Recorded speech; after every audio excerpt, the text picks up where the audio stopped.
Hello guys, দিনটা ছিল India পাকিস্তানের ম্যাচ। আজ ছিল শিবরাত্রি, যেখানে আজকের দিনে সব মেয়েরা উপোস করেছে, শিবরাত্রি করছে। সেখানে আমি বেরিয়ে পড়েছিলাম আমার বয়ফ্রেন্ডের সাথে রেস্টুরেন্টে খেতে। এখানে আমি আর ভাই, আমার বয়ফ্রেন্ড এসেছিলাম। আমরা সবাই মিলে দুটো করে চিকেন পকোড়া আর একটা করে ফিশ কাটলেট নিয়েছিলাম। চিকেন পকোড়াগুলো খুবই ভালো ছিল খেতে, আর এই ফিশ ফ্রাইগুলোও ভালো ছিল, শুধু ফিশ কাটলেটগুলো একটু ঝাল ছিল।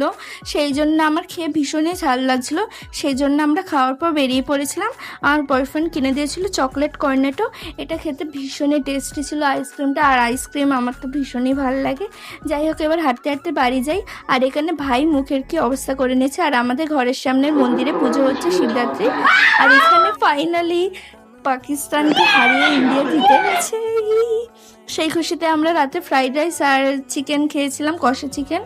সেই খুশিতে না, অ্যাকচুয়ালি এটা আমাদের ঘরে আজকে হওয়ার কথা ছিল। যাই হোক, দেখা হবে তোমার সাথে পরে। টাটা।